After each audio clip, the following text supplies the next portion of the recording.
escuchar a Nelson Oxford. Quizás vamos a entender por qué este acto lo hemos hecho. Morena, estoy bien. La idea precisamente de hacer el acto lo vamos a entender a partir de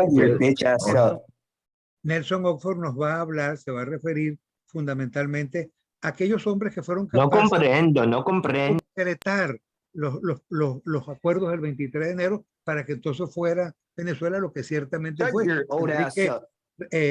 Lo planteó en términos tan yo diría, justos y equilibrados.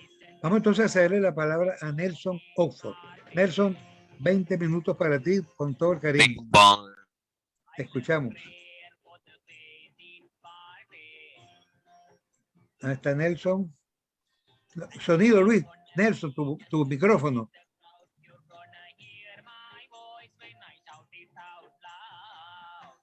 ¿Me escucha? Okay. Adelante, hermano, te escuchamos muy bien. Bueno, si me permiten, quisiera comenzar por agradecer a Dios el compartir con toda esta audiencia su presencia virtual, a mis compañeros de directorio en Benamérica por permitirme dirigir estas palabras. Benamérica nos convoca hoy a un acto importante. Se conmemoran 64 años del 23 de enero. Y se ha hecho una dedicatoria muy especial a un protagonista estelar de esta democracia como es José Curiel Rodríguez, al cual va dirigido este acto.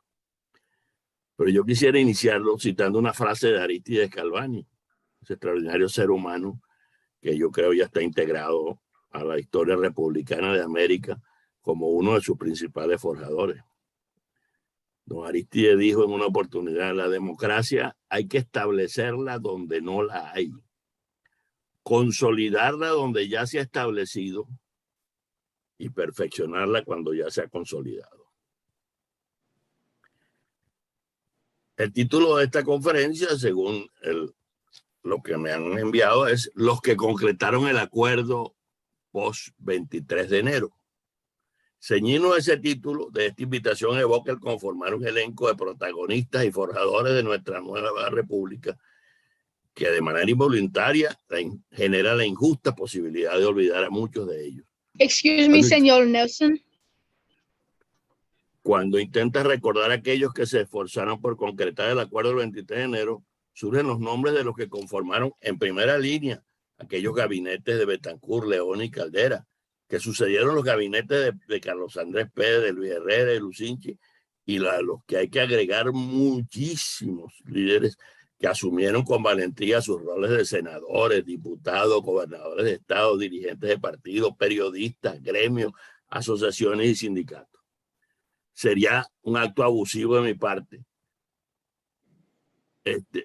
atreverme a mencionar tantas cosas, porque correría el riesgo indudablemente de que olvidar en el laberinto de los recuerdos a muchísimos más nombres cuya relevancia y participación en momentos estelares de la democracia los ha colocado en el Olimpo de los forjadores de esta casa grande y cómoda que es Venezuela.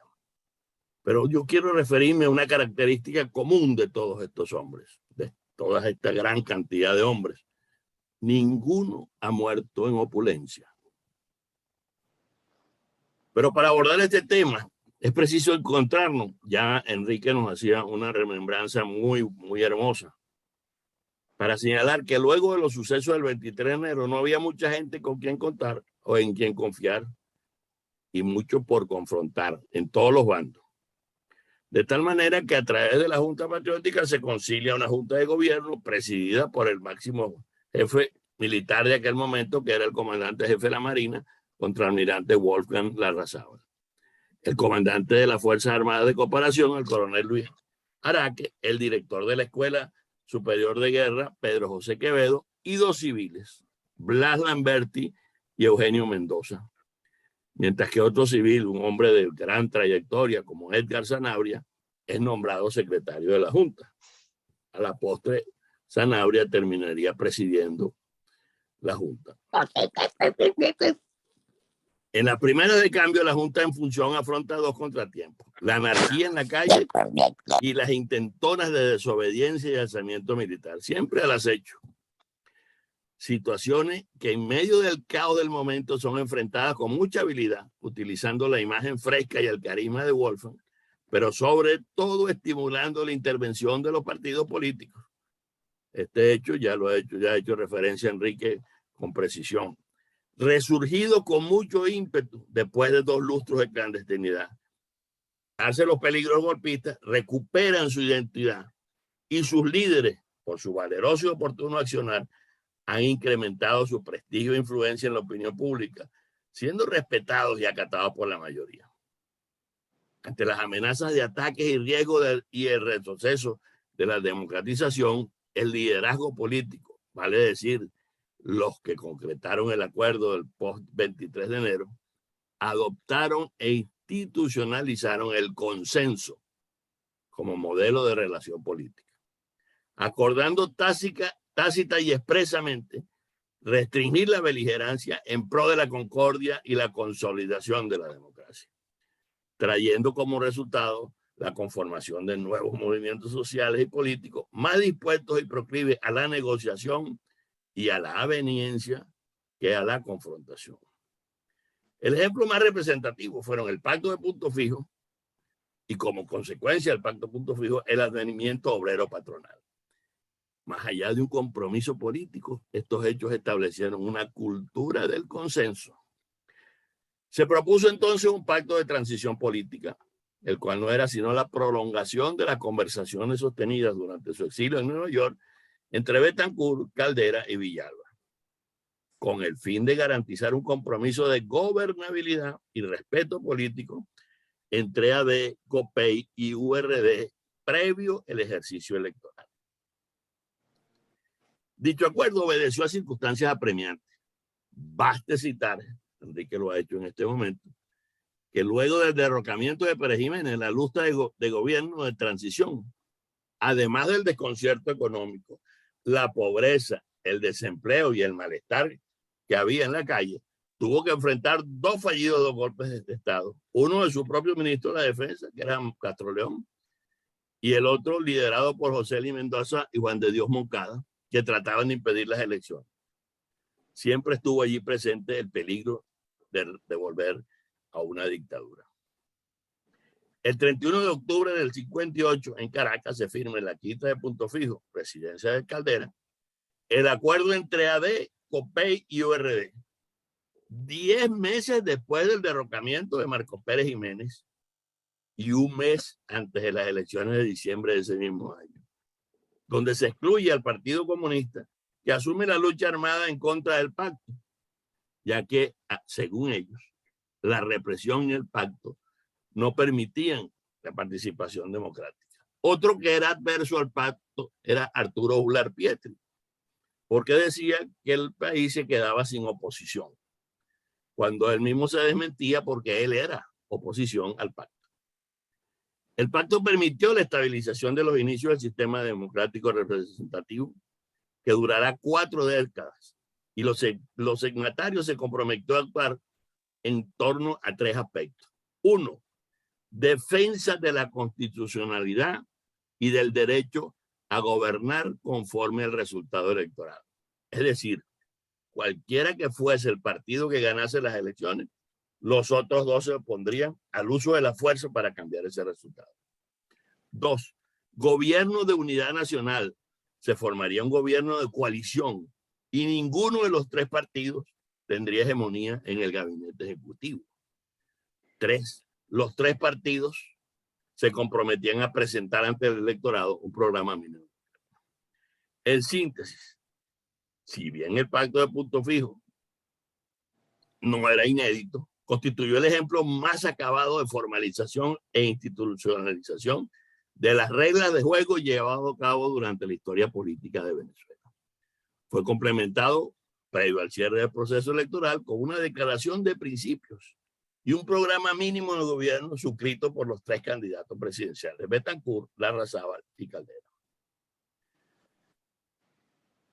Además del fuerte liderazgo de los candidatos en pugna, en especial el de Rómulo Betancourt, las primeras elecciones de esta nueva etapa democrática reflejan una nueva conformación del sistema de partidos, pasando del partido dominante a un multipartidismo. En 1958, 3 partidos obtienen en conjunto 90% de la votación.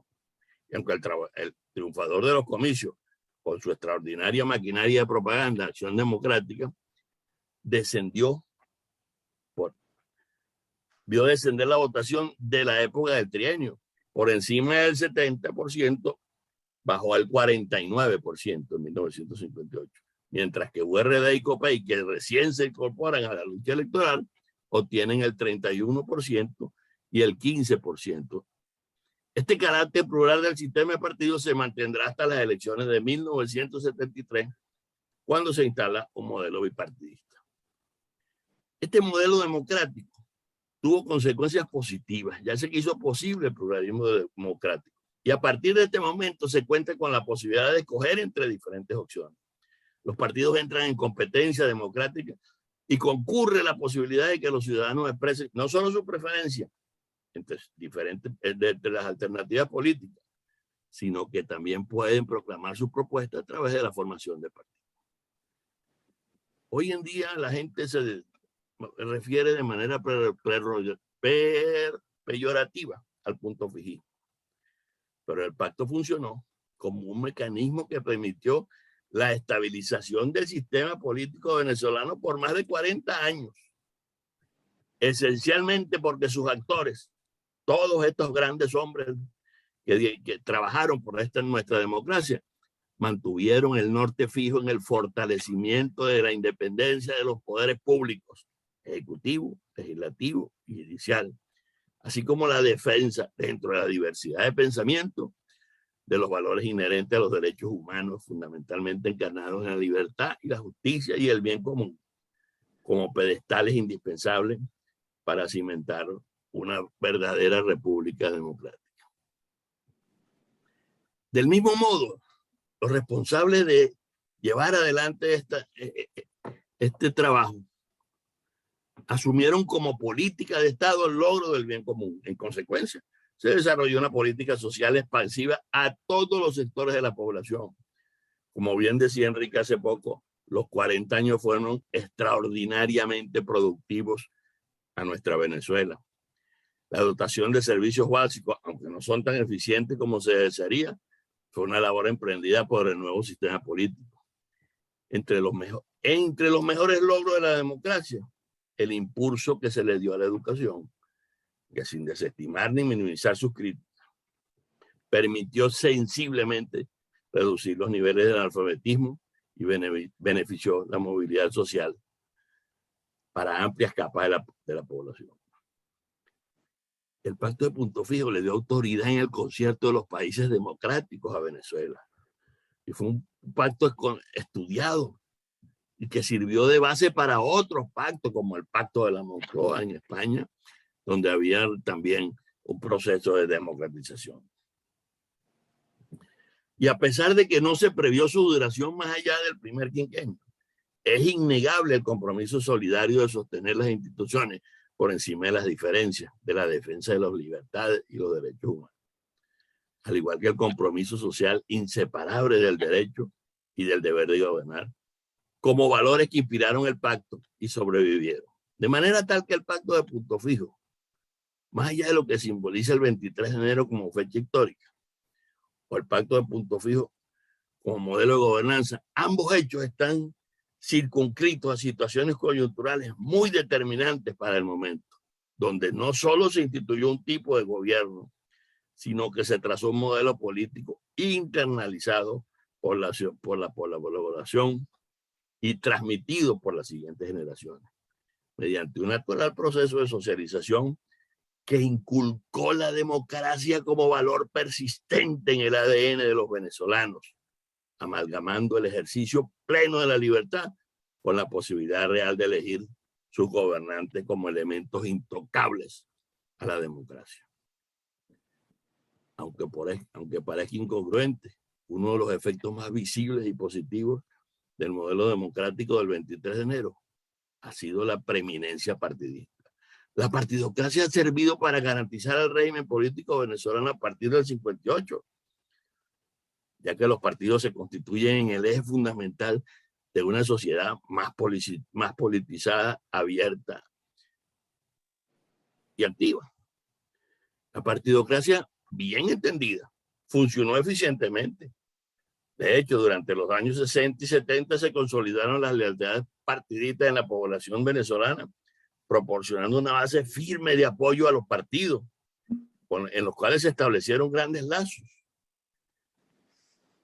El descontento del gobierno se expresaba a través del voto por los partidos de oposición.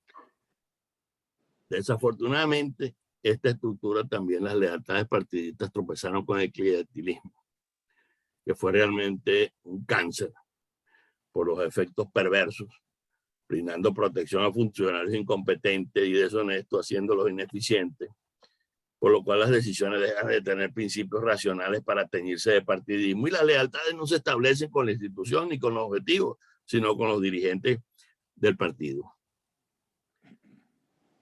Originalmente, también los que concretaron el acuerdo del post-23 de enero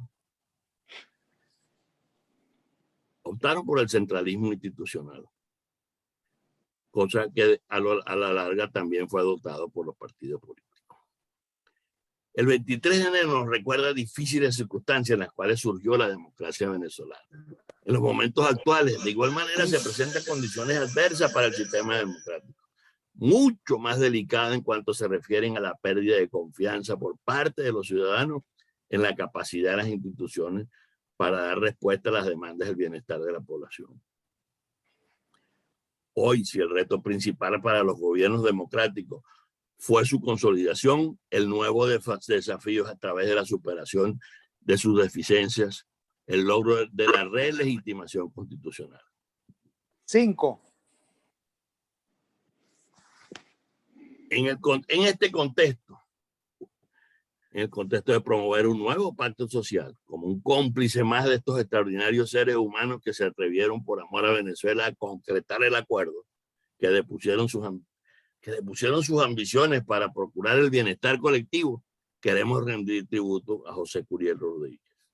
A lo largo de estos días, innumerables escritos y testimonios con motivo de su fallecimiento dan cuenta de su buena vida humana y de su extenso y frondoso currículum, de su logro, de su ejemplo y su compromiso con Dios y con el deber ser. El nombre de José Curiel está indisolublemente vinculado a COPEI desde 1968. Fue él quien organizó la extraordinaria maquinaria humana que logró el triunfo de Rafael Caldera en el 68 y que en buena medida lo proyectó para ser, a los 31 años, ministro de Obras Públicas. Es inolvidable el impacto que produjo en el país un ministro tan joven, el haber sido ministro a los 31 años, asumiendo la cartera ministerial más poderosa y que había venido siendo ejercida durante 10 años con eficiencia por ese extraordinario venezolano, ese gerente ejemplar que fue Leopoldo Sucre Filladera. Sin duda, uno de los grandes hombres que construyeron con su esfuerzo a concretar los acuerdos post-23 de enero. La delicada y brillante actuación de José le dio permanencia en el cargo durante todo el quinquenio. Tuvo Cambur del 69 al 74, junto al reconocimiento y la admiración de los venezolanos. Ocupó por muchos años posiciones directivas de COPEI, el partido en el que formó filas desde su juventud, y al final de sus días perteneció al Consejo Superior del OTCA. Fue diputado, gobernador electo y reelecto, y cofundador de la Asociación Civil Orinoquia. Su honestidad y ejemplo de fe cristiana callaron las falsedades y calumnias que sobre él hicieron correr sus detractores, convirtiéndose en referencia obligada para la Venezuela del futuro y ejemplo para quienes actuar en política con sinceridad y propósito de servir al país. Como hombre de fe, relata en su libro autobiográfico La Casa del Centro de Coro las 3 intervenciones de su ángel de la guarda para salvarle la vida. Durante su gestión como ministro, a pesar de la férrea oposición en el Congreso a programas como los de vivienda y del Metro de Caracas, José sobrepasó en 5 años el número total de viviendas construidas en los 10 años anteriores, logrando la cifra récord de 100.000 viviendas construidas solo en 1973 para cumplir así con la promesa electoral del candidato Rafael Caldera. Y contra viento y marea comenzó las obras del metro de la estación Agua Salud. Cuánto empleo, felicidad, bienestar y prosperidad generó para la población la construcción de 26 nuevos hospitales, 3.078 edificios educacionales, 12 instalaciones deportivas de competencia mayor, 674 deportivas, 49 obras culturales y sociales, 192 planos reguladores de la ciudad, el aeropuerto de La Chinita, Maracaibo, Josefa Camejo, el Caribe de Margarita, la primera etapa del aeropuerto Simón Bolívar, la zona libre de Paraguaná, el hospital de Coro, el puerto de Ferry de Cumarebo y los puertos de Punta de Piedra, de Margarita y William Sucre. Los canales de alivio del Neverío de Barcelona, que eran un dolor de cabeza. Y en nuestra amada Caracas, la Cota 1000, desde la Castellana hasta el Marqués, los distribuidores Bará, el Cienpiés, La Araña, la avenida Panteón, la avenida Río de Janeiro, los edificios del Banco Central, del Ministerio de Educación y los tribunales de justicia, el Museo de Artes Contemporáneos, el inicio de la Caracas La Guaira, el Poliedro, son parte de los logros de la gestión de 5 años que llevó adelante como ministro del primer gobierno de Rafael Caldera. Hoy lloramos con alegría su ausencia física. En nuestro corazón lamentamos con profunda tristeza su partida, pero al mismo tiempo, como la brisa en nuestro entorno, en nuestro ánimo, de alguna manera, sentimos la presencia. Intuimos que Joseito anda por aquí, descalzo, fumando y comiendo papel, tomando café y garabateando la agenda, sacudiéndonos con un sorpresivo, afectuoso y efusivo abrazo, conversando con su ángel de la guarda o esperando la llegada de los alienígenas por Paraguaná, sin dejar un qué boliche como reacción al chisme sobre alguna tropelía política. Hoy entrevemos la presencia de Joseito recordándonos con la pasión y amor por Venezuela de siempre que hay trabajo que hacer, que urge unión, concordia y concertación para avanzar, que debemos abandonar los rencores y las venganzas con verdadero propósito de enmienda y construcción de corazón, de poner las ambiciones y pugnas personales y la lucha desmedida por alcanzar posiciones de poder sin objetivos. Tenemos que sustituir los egos, la avaricia y la absurda codicia de la riqueza fácil y rápida por la solidaridad y el trabajo ético, honesto, útil y productivo para todos. Hoy el espíritu de José nos recuerda la responsabilidad de los partidos, de todos los partidos, en la lucha por la libertad, la justicia social y el bien común. Su obligación por actualizarse y combatir la corrupción, la burocracia, el populismo y la exclusión. Y eso es un enorme compromiso que hay que cumplir sobre cualquier otro tipo de ambición. José nos susurra que no hay democracia sin partido y que los partidos son expresión de la decisión voluntaria de militancia de los ciudadanos, para lo cual hay que prepararse. Tenemos que hacer que la gente vuelva a creer en la política y en los políticos, en los partidos. Tenemos que hacer que los jóvenes vuelvan a enamorarse de la política, como lo hicimos hace 64 años. Pero también José nos recuerda que la democracia se resquebraja cuando la sociedad se vuelve apática, displicente, utópica, y la anomia se hace protagonista cuando no asistimos a las reuniones de padre y maestro, a los condominios, a la elección de directivas de los gremios, las asociaciones, todos imprescindibles para construir de manera organizada el desarrollo comunitario. Hoy, como un homenaje a la imborrable memoria de José Curiel Rodríguez, es justo atender su obstinado llamado a organizarnos para luchar por Venezuela, a concertar y congregarnos para fijarnos metas y cumplirlas, a construir una poderosa maquinaria política en cada calle, en cada vereda, en cada barrio, en cada parroquia, en cada municipio y en cada estado, para conformar un movimiento cívico demoledor, invencible, capaz, como hace 64 años, de lograr la salida de la dictadura y la realización de elecciones libres, resguardadas por unas Fuerzas Armadas honrosas y con sus armas dispuestas a proteger y no amedrentar al pueblo. Y más temprano que tarde podremos celebrar con júbilo el retorno de la democracia para iniciar la refundación de la patria y el comienzo de una nueva era para Venezuela. Allí estará su memoria para instarnos a insistir en conseguir nuestro propósito. Quiero, en nombre de la Junta Directiva de Benamérica, anunciar la conformación de un centro de estudios de políticas públicas y gobernanza que llevará el nombre de José Curiel, con el propósito de estimular a los jóvenes y también a los menos jóvenes, don Enrique, a retomar el hermoso camino de la intervención en la elaboración de proyectos para el desarrollo integral de la nación. Descansa en paz, muy buenos amigos. Que Dios conduzca tu camino.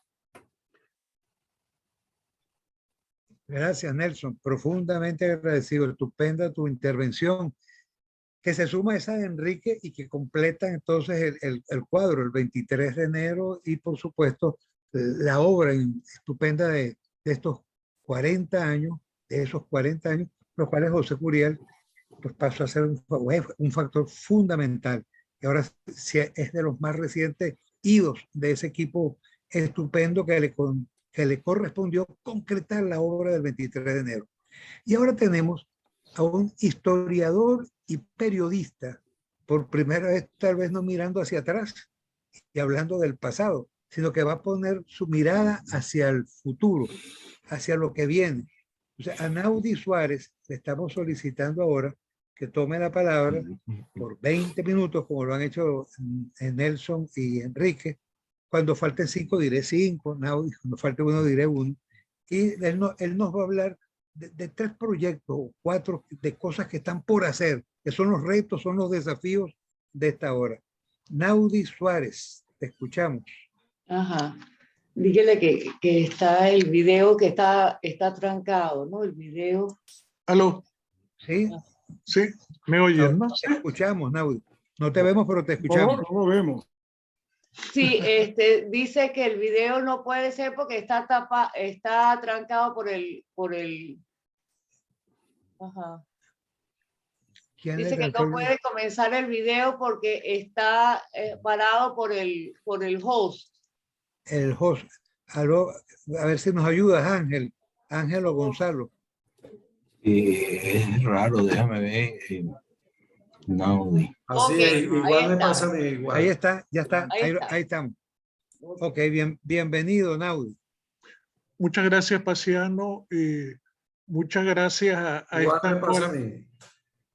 ¿Aló? ¿Sí? Adelante. Sí. Muchas gracias, Paciano, y muchas gracias a esta coalición que forman NUVA, Nueva Universalia, que tiene como consigna la defensa de los valores de la academia, y Benamérica.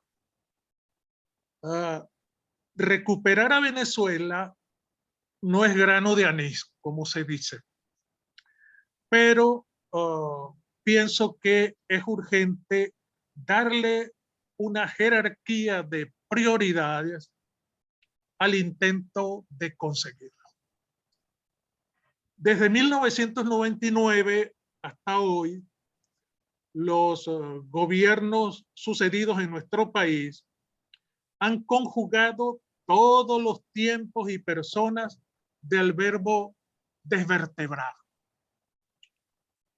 Y parecen haberlo conseguido con éxito en el caso de un país que contaba para 1999, entre sus logros, haber por fin en su historia republicana obtenido simultáneamente paz, libertad y progreso social.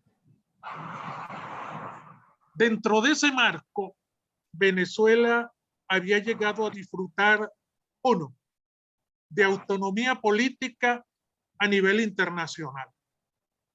2, de un sistema político que había terminado por hacer de la alternación partidista mediante elecciones libres una rutina positiva, si puede hablarse así. 3, una economía petrolera manejada por un Estado con una vocación social manifestada en las sustanciales inversiones hechas en educación, salud, vivienda y obras públicas. 4, un país con un ejército sujeto a la Constitución Nacional, garantizador de la soberanía nacional y en un momento dado hasta triunfador sobre las intentonas tales como la de una revolución de inspiración comunista inspirada y apoyada por Cuba en la década de 1960. Dicho esto, vámonos al presente. Hay un gobierno y hay una oposición. ¿Tiene la actual oposición política venezolana, después de más de 20 años, propuestas políticas, económicas y sociales sustantivas y unidad suficiente para enfrentar la magnitud de los desafíos políticos, económicos y sociales encarados por Venezuela ahora y en el tiempo que sucederá al final de un gobierno universalmente depredador? Pienso que para la Venezuela de estos días y de los días que vendrán, sobre todo superada esta coyuntura, se impone pensar no solo en reformas políticas de urgencia, se impone pensar, y sobre todo por parte del liderazgo político de la oposición, reformas políticas de urgencia como pueden ser la implantación de un sistema electoral de mayoría de mayoría presidencial, eso que los franceses inventaron llamar balotage. Solo podrá ser electo un presidente que obtenga la mitad más uno de los votos en unas elecciones presidenciales, ¿no? Lo que generalmente llevará a una segunda vuelta. Una reforma del Consejo Supremo Electoral que verdaderamente impida el tipo de maniobras que hemos conocido. Pero esas y otras son, diríamos, propuestas de escala relativamente menor frente a otras que considero que deben ser iniciativas gruesas en cuanto a su tamaño y a su contenido. En ese sentido, soy de los que están en plan de proponer que nos demos a pensar a través de futuras conferencias que pudieran ser una por mes o algo por el estilo, en problemas de entidades como la siguiente. Primero, en relación con lo que se llaman las sociedades intermedias nacionales, ¿no? En la doctrina política hay un género de sociedades cuya más elemental es la familia, que pasan por el municipio, la universidad, los sindicatos obreros y patronales, sociedades, digo, que deben ser dotadas de autonomía para cumplir sus fines específicos. Yo me he puesto a pensar que en los 20 años que corren, ¿qué hubiera sido de Venezuela y de la oposición al gobierno actual si no existiera la autonomía universitaria? Como uno de los, si no existieran las universidades, en específico las universidades autónomas, ¿no? Como unos espacios en los que todavía es posible disentir, todavía es posible criticar, todavía es posible, en definitiva, ser un venezolano libre. ¿Qué pasaría si no se hubieran implementado después de mucho tiempo y de mucha disputa unas elecciones como las que permiten votar por los gobernadores de estado libremente? Con todo y lo que sabemos, ¿no? De las dificultades que han entrañado, de las manipulaciones de que han sido víctimas este sistema electoral o el sistema electoral que permite la elección directa de los municipios, ¿no? De los consejos municipales. ¿Qué pasaría si en Venezuela no existieran esos campos y no hubieran dado esas instituciones, ¿no? y otras parecidas, como por ejemplo los sindicatos obreros, que no hubieran dado luchas para mantenerse en el gozo de esa libertad. Hay un caso muy dramático, pero muy interesante. Está cumpliendo nada menos que 300 años en Venezuela, una de las instituciones más antiguas y diríamos que una de las instituciones mejor conservadas, o en todo caso de las instituciones más perseverantes en su objetivo de iluminar desde el punto de vista educativo a nuestro país. Me refiero a la Universidad Central de Venezuela.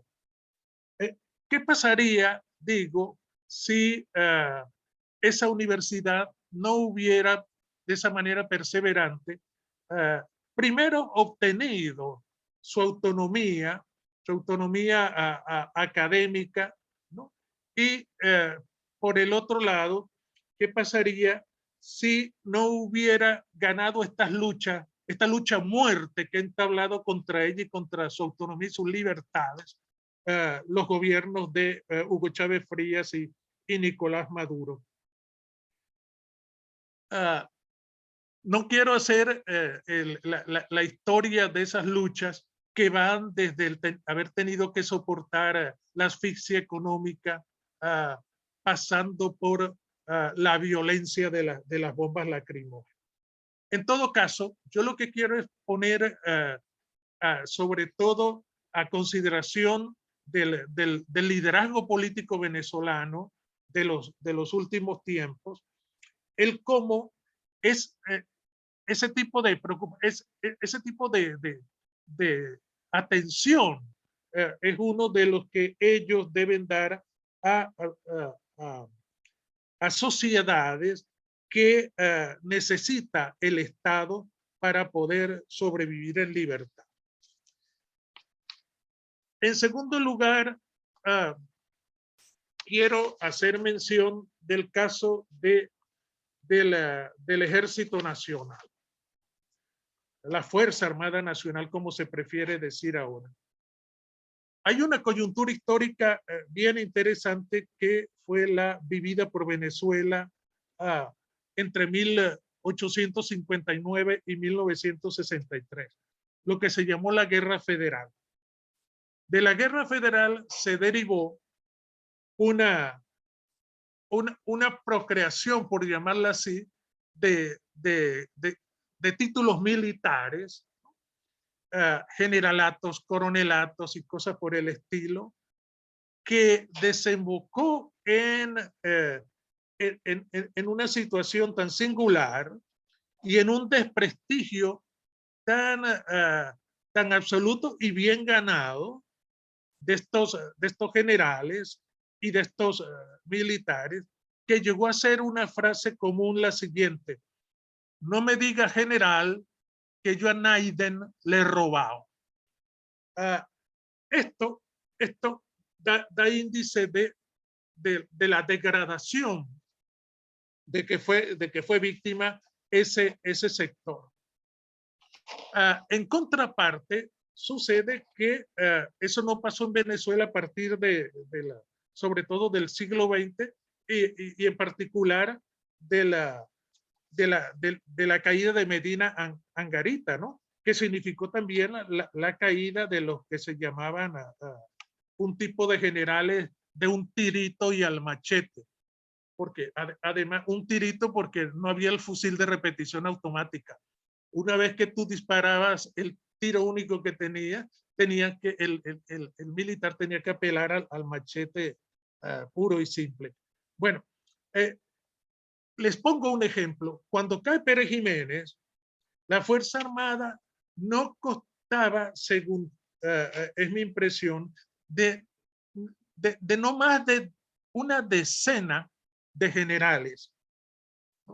Lo que hizo posible, y en alguna medida de eso se ha hecho mención por el doctor Aristeguieta Gramco, lo que hizo posible que a la hora de escoger al presidente de la Junta de Gobierno, después del 23 de enero, el elegido fuera Wolfgang Larrazábal, que era entonces simplemente un contraalmirante.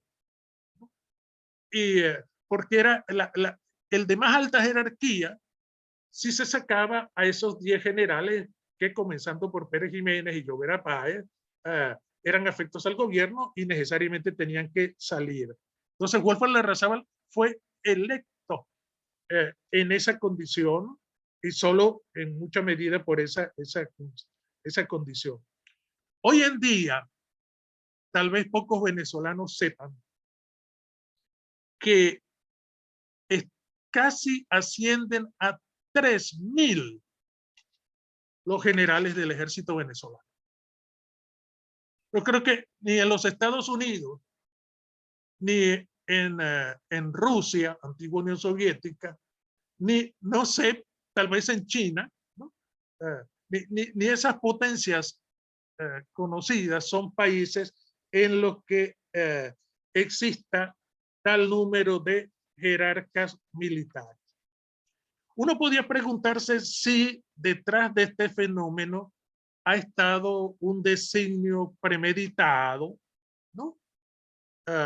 Es decir, se ha hecho porque se ha temido que unos pocos jefes militares acumulen un poder que permita poner en peligro a gobiernos como los de Chávez primero y Maduro luego. Bueno, ¿cómo debiera proceder un futuro gobierno que reemplazara al actual? Hay que recordar además otra circunstancia que es interesante. La Constitución chavista de 1999 eliminó de una manera interesada y sin reemplazo una disposición específica mediante la cual tocaba al Senado de la República, recordemos que el Congreso era bicameral, tocaba, digo, al Senado de la República examinar y dar el visto bueno a los ascensos militares a partir de cierta jerarquía. Como sea, este es un segundo tema que yo temo que con el otro anterior y un tercero que voy a citar, no esté rondando desgraciadamente la cabeza de nuestros jóvenes dirigentes políticos de la oposición venezolana actual. Y el tercero y último por ahora de estas propuestas, de estos temas que propongo que se debieran discutir y dilucidar, tiene que ver con el destino de la población del país autoexilada. Hoy en día, en un país como España, se habla de un país vacío, de una España vacía, para referirse a un proceso que ha llevado a que, sobre todo a nivel de los pequeños pueblos, ¿no? Se haya desertado, ¿no? Por parte de sus pobladores, eso que fueron sus casas, sus residencias, sus cultivos, ¿no? Entonces, eso se habla de España. El futuro de Venezuela será el de un país vacío. ¿Cuál debe ser desde ya? Desde ya hay que pensar en cuál debe ser la política que un gobierno democrático restaurado debe emplear en relación con los venezolanos, en primer lugar con los venezolanos que retornarán al país, que están dispuestos a retornar al país, ¿no? Pero también cuál debe ser la política que empleará, ¿no?, para mantener un vínculo con los que no lo harán, con los que han echado raíces en otros países en donde sus hijos ya se educan y sus hijos ya se comienzan a graduar. Bueno, en todo caso, en esta intervención yo he querido, diríamos, sacar a luz la necesidad de que los políticos que están dirigiendo o que aspiran a dirigir la presente y la futura actividad de esta naturaleza en Venezuela, piensen en grande y que no consuma todo su tiempo una lucha estéril entre ellos, ¿no? Y que en verdad puedan elaborar una propuesta para el país que sea sustanciosa, que sea inteligente y que sea grande. Eso es pues lo que he estado en un plan de pensar, y yo animo a los que me escuchan a que comenten y den su opinión de cómo les parece esta perspectiva que solo es esbozado de una manera muy sencilla y muy simple, y que requeriría ese trabajo de detección de lo que llamaríamos los problemas gordos de la Venezuela futura. Eso es lo que quería pues en esta ocasión, aprovechando esta oportunidad que me dan los amigos de Nueva Universalia y de Benamérica para manifestarme de esa manera. Gracias. A ti, Naudi, estupenda exposición y bien interesante escuchar al historiador y periodista ahora mirando hacia adelante, poniendo los ojos sobre el futuro, por supuesto, sin dejar de hacer acotaciones bien importantes de lo que hemos sido. Nos ha hablado entonces de la conveniencia de incrementar la autonomía en las sociedades intermedias, en los cuerpos políticos, económicos, sociales, culturales, lo que es la restauración del papel de la Fuerza Armada, y por último este tema de la diáspora, que nos es tan caro a muchos de nosotros, donde tenemos que estudiar el rol que nos corresponde cumplir de ahora en adelante. Vamos a abrir entonces ahora el derecho de palabra. Luis Corona y Pedro Pablo Alcántara los veo de primeros, ahora Vladimiro Mujica le anoto de tercero para ejercer el derecho de palabra. Vamos a hacerlo por 3 minutos, mis amigos, quizás por 2, ¿les parece? 2 y 1 adicional. Cuando lleven 2 les aviso y nos queda 1 adicional. Veo también a Abdel Naime anotándose. Entonces primero Luis Corona, luego Pedro Pablo Alcántara, Vladimiro, Abdel y Marino. Adelante. Luis. Ángel, habla tú ahí, por favor. Aquí te están escuchando, Luis. Adelante. Sí. Súbele volumen, Luis, a tu. ¿Escuchas, Pasiano? Súbele volumen, Luis. Sí, sí, habla. Habla, Luis. ¿Escuchas, Pasiano? Sí. ¿Escuchas, Pasiano? Sí, te escucho, lejos, pero te escucho. Bueno, la verdad que esto ha sido todo un desastre, desafortunadamente, mis queridos hermanos. Todos. Perdona, Luis, yo estoy escuchando bajo. Ustedes también, se escucha bajo. Definitivamente a mí el hackeo es como hacker y no me permiten entrar por ninguna parte, ni los hosts ni nadie. Estoy aquí a través del contacto de Ángel Navarro, que muy amablemente se ha prestado para esto. Espero que se pueda oír. Estoy haciendo un gran esfuerzo para hablar lo más alto posible. Desafortunadamente, después de Enrique no pude oír con su magnífica intervención histórica que me recordó muchos tiempos.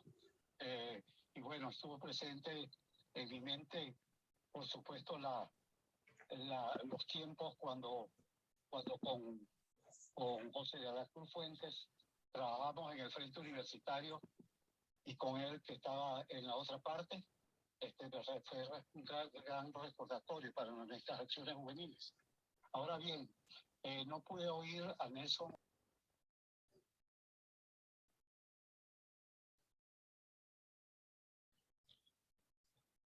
Luis, yo no te escucho.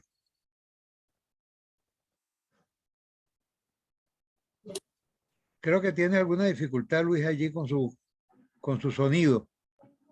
Si quieres, vamos a dejarlo para luego, Luis, a ver si logra resolver el problema del sonido. Y le cedemos la palabra a Pedro Pablo Alcántara. Pedro Pablo.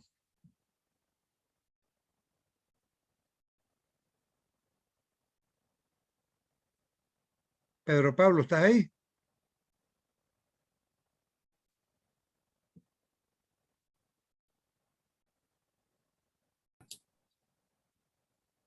Tampoco está Pedro Pablo. No entiendo. Marciano, creo que hay un problema con el sonido, porque Ninoca me acaba de decir que tampoco escucha. No, el problema es que Luis está conectado, Luis por error cuando hubo el hackeo, salió, fue expulsado. Y estaba hablando a través del teléfono de Ángel Navarro.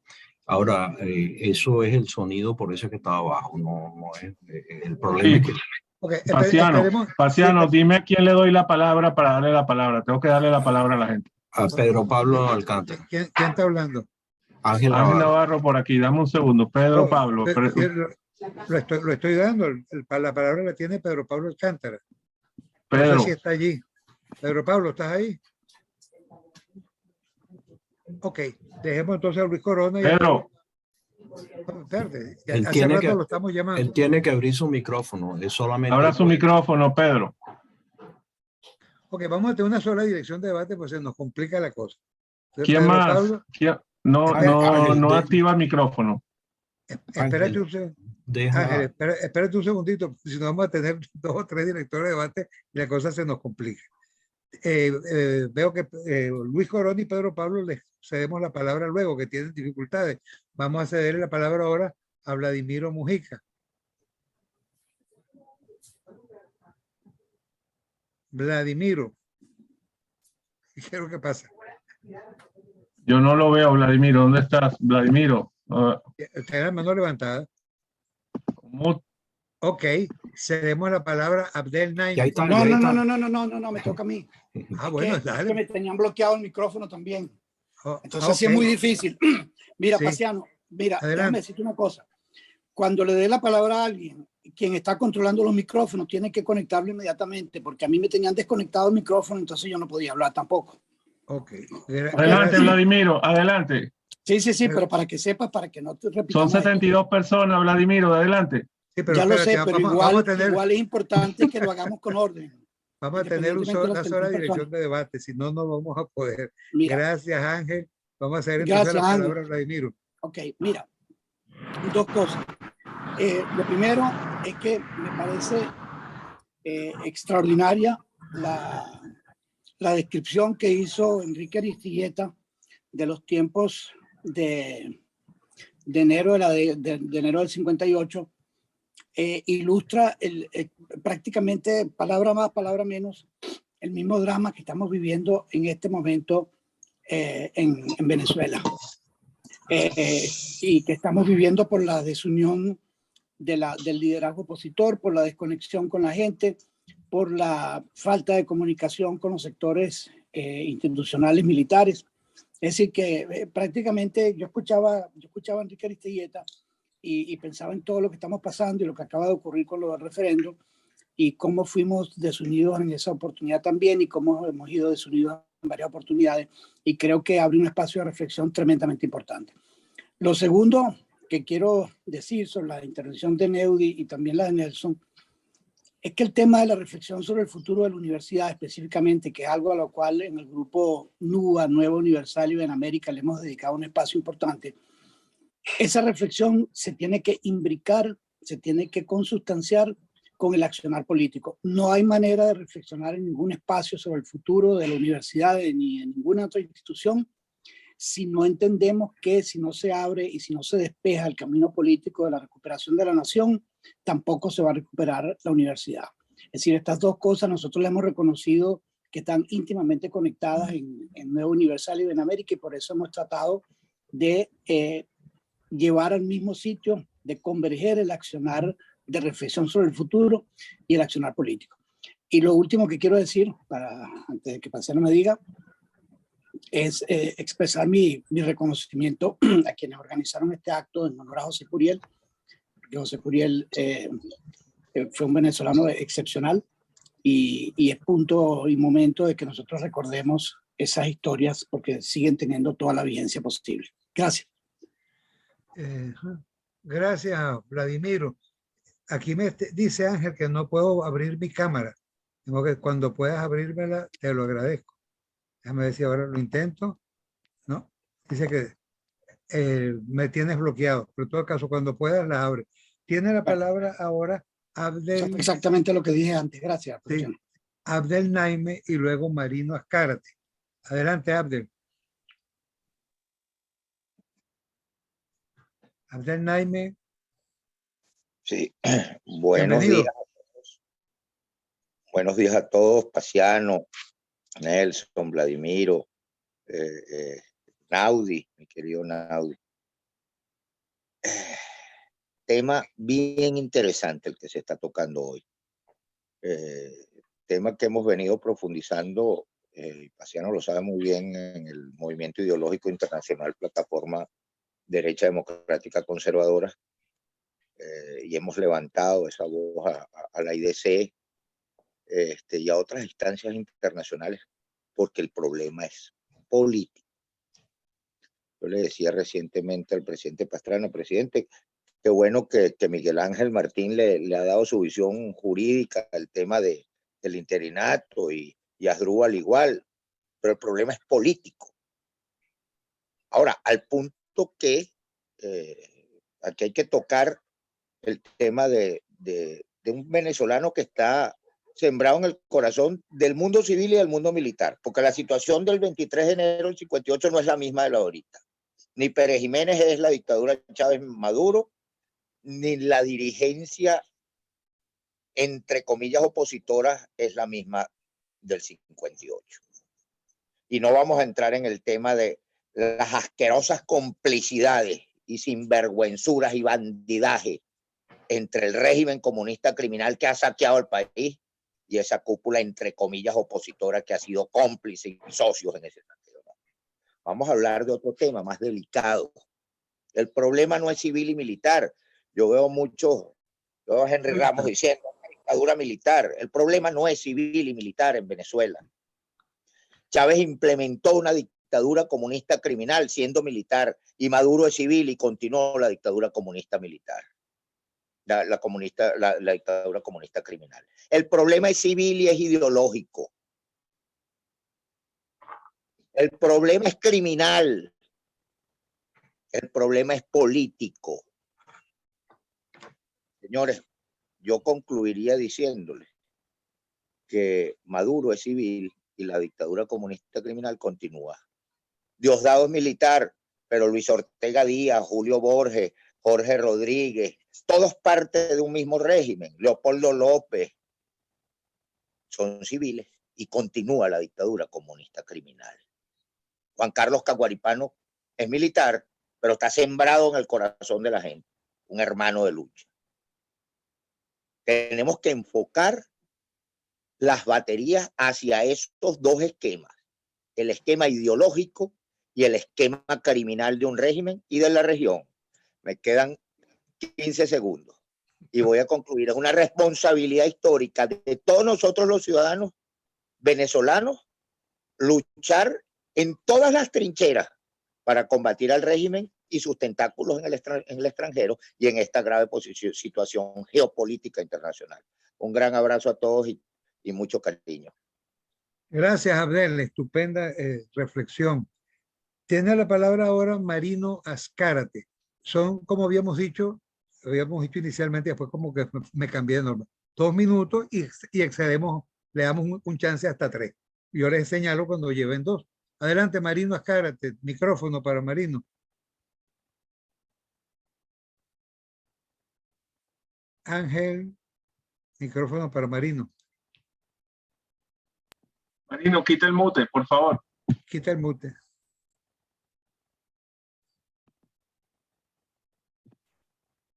Marino, coloca el micrófono. Marino nos habla desde Colombia.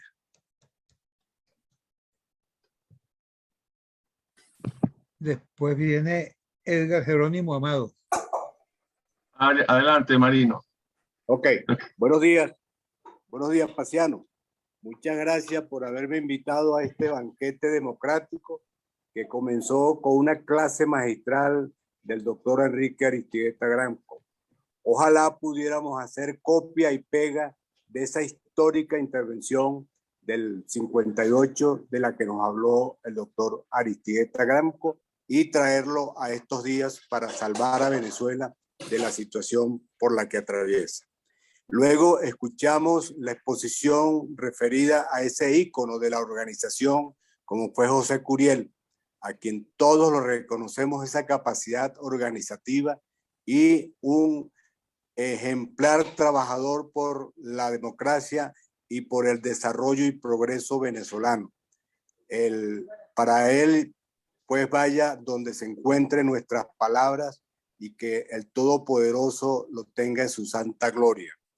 Luego escuchamos la intervención del amigo Naudi Suárez, que nos pone en perspectiva para el progreso, para el futuro de lo que debe ser Venezuela. Yo pues te pido que a través de Benamérica sigas haciendo este tipo de actividades que seguramente pronto van a concluir en una nueva vida para todos los venezolanos. Muchas gracias. A ti, Marino, profundamente agradecido. Enrique Aristigueta Granco hablará al final, por supuesto, junto con Naudi y Nelson, que harán el cierre de nuestra reunión. Ahora entonces, Edgar Jerónimo Amado y luego Eddie Ramírez. Adelante, Edgar. Hola a todos, un placer estar aquí. Una pregunta para Aristigueta Blanco, que es un honor estar con él hoy. Quiero saber, ¿cómo motivar a esa juventud? Ya quité la cámara. Que silenciar el micrófono. Voy a esperar que se pongan en mute. Ajá. Voy a esperar que se pongan en mute. Ya. Gracias. Ajá. ¿Cómo motivar a esa juventud que en esa época luchó por la democracia y la libertad, y veo que en estos años de dictadura, 20 años de dictadura, se han alejado? Entonces mi pregunta para Aristigueta es, ¿cómo motivarlos de nuevo a que se sumen a esta lucha? Porque hay muchos que estaban luchando, pero hay otros que no han querido luchar. Entonces, Aristigueta, por favor, me diga cómo volverlos a motivar. Muchísimas gracias. Gracias, Edgar. Edgar es presidente de Juvenec, de la Juventud de Venezolanos en el Exterior. Cedemos la palabra a Eddie Ramírez y luego a Freddy Álvarez. Gracias. Como dijo muy bien el distinguido don Enrique Aristigueta, conseguir la oposición para el 23 de enero no fue sencillo. Quisiera hacer un aporte con respecto a eso. Por allá en el año 1956, el grupo de exiliados en Madrid, civiles y militares, promovió un gran movimiento de unidad en contra de la dictadura. Hubo una reunión con el distinguido compatriota y apreciado Luis Herrera Campins, y textualmente Luis Herrera dijo: nosotros no entramos en eso porque COPEI no es un partido conspirador.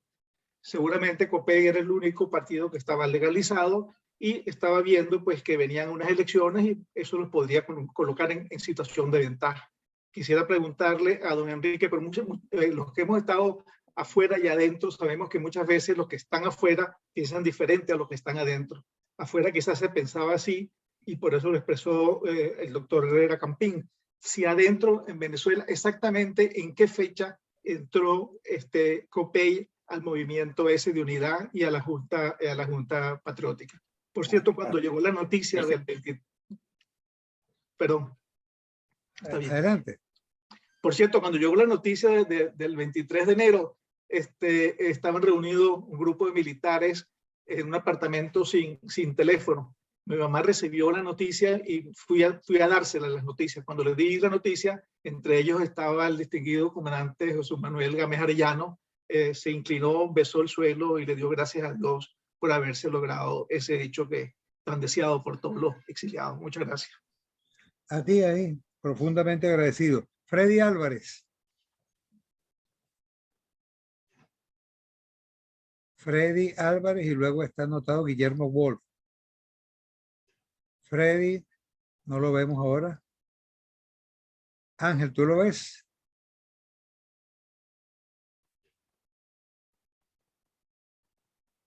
Entonces, Freddy Álvarez, vale.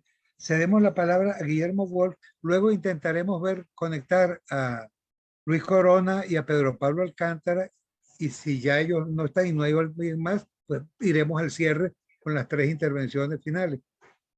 Adelante, Guillermo Wolf.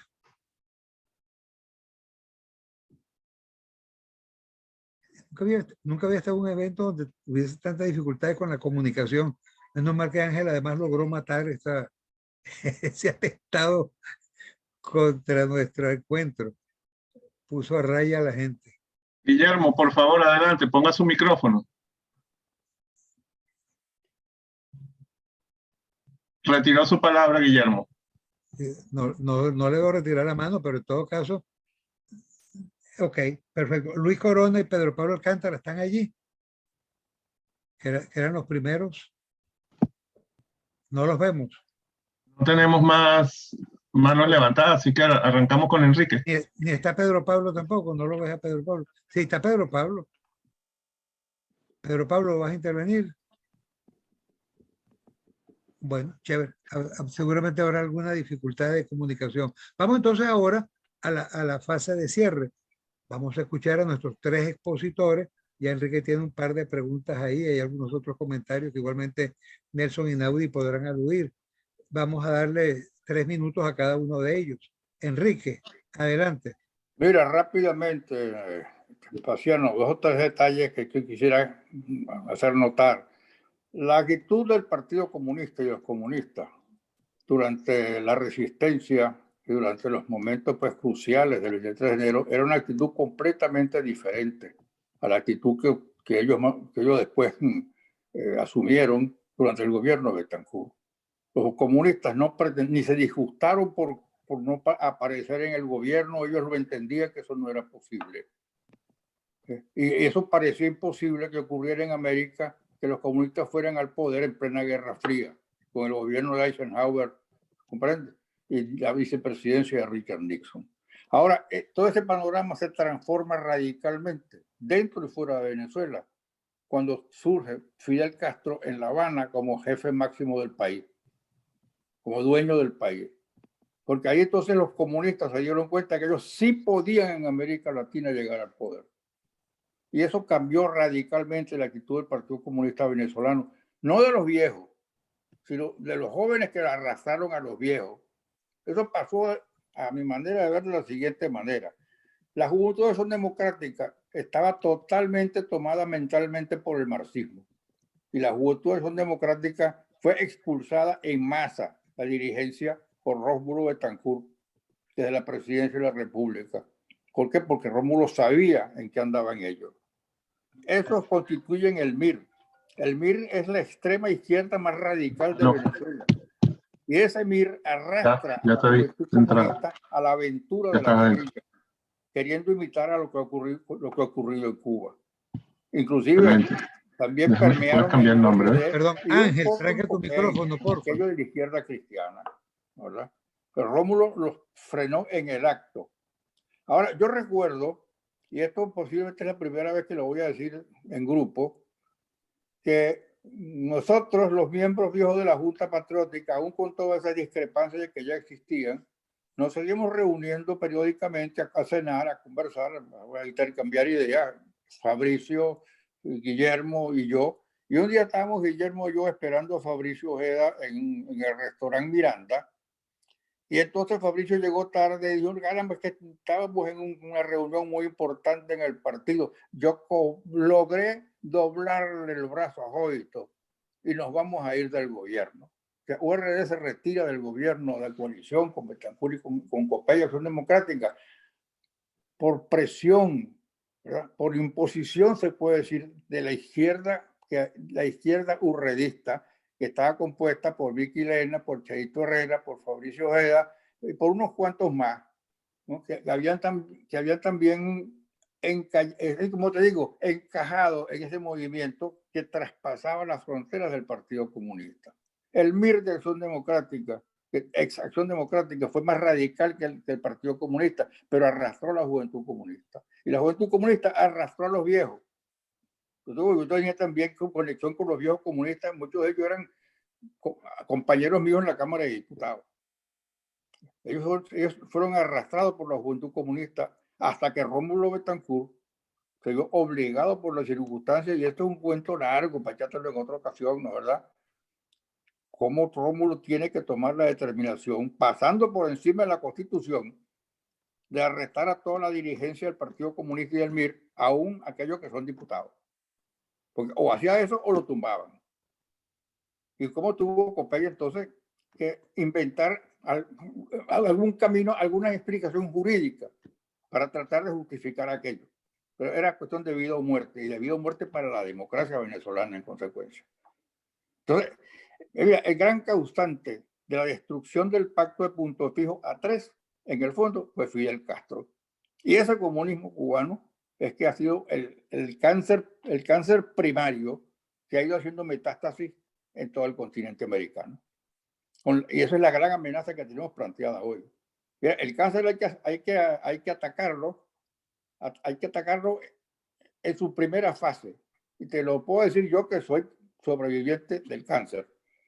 Si yo no hubiera atacado mi dolencia en el comienzo, ya yo no estaría hablando aquí con ustedes. Y el cáncer no se atacó a tiempo. Los Estados Unidos, por la razón que sean, dejaron ese tumor ahí latente, y ese tumor latente ha hecho metástasis en Venezuela y en Nicaragua, y ahora por lo visto en el Perú y en Chile, y quizás en Colombia. Ese es el gran reto que tenemos planteado ahorita: rescatar la democracia no solamente en Venezuela, sino en América Latina, porque está en riesgo de perderse. Es el caso de Honduras, aparte del de Nicaragua, es el caso de Venezuela, es el caso del Perú, es el caso de Chile, quizás va a ser también el caso de Colombia.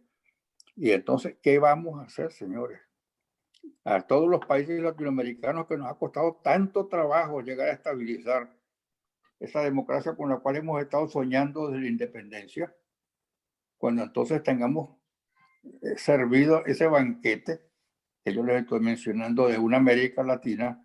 Bueno, aparte de eso, yo no entiendo la manera de pensar de mucha gente, que después que el comunismo colapsa por su ineficiencia, por su crueldad en Europa, después que parecía que eso era cosa del pasado, de repente la gente sigue entusiasmándose por unas ideas canallas, ruines y obsoletas, que a lo que llevan es a la destrucción y a la esclavitud. Y por eso es que estoy manteniendo de lo que ya tú sabes, Paciano, que yo creo que la democracia tiene que aprender a defenderse. Tiene que aprender a defenderse de ese enemigo que es su verdadero enemigo en este momento. No se le puede dar oportunidad a quienes quieran destruir la democracia de que lleguen a la máxima autoridad del país usando los métodos democráticos, porque luego lo que van a hacer es destruirla. La democracia tiene que actuar preventivamente para evitar que eso siga ocurriendo. Eso comenzó con Fidel Castro y con Cuba, y gracias a que estaba Betancourt en la presidencia, se conjuró ese peligro hasta que apareció Chávez en la escena. Lo demás es cosa conocida y posiblemente debería ser objeto de una reunión, un intercambio entre unos cuantos, como estamos haciendo ahorita, porque ese es el peligro que tenemos planteado. Vale, Enrique, profundamente agradecido. Buenísima tu primera intervención, lección magistral, dijo Marino Escárate, y definitivamente está muy buena, muy concreta, muy puntual. Fíjate, habíamos anunciado que daríamos la palabra a Nelson Oxford y a Naudi Suárez, pero veo que reaparece Pedro Pablo, levanta la mano, veo a Luis Corona, y Sol Zavala había también levantado la mano. Yo no sé si ofrecerle antes a Nelson y Naudi a ellos 2 minuticos cada uno para que no se nos queden sin intervenir. Pedro Pablo, ¿estás ahí? Ahora sí. Estamos en la misma situación anterior. ¿Qué pasa con el micrófono? Ángel, ¿podemos ayudar? Tiene que Pedro Pablo desbloquearlo. Luego viene Luis Corona. Intentemos Luis Corona primero. Vamos a desbloquear a Luis Corona.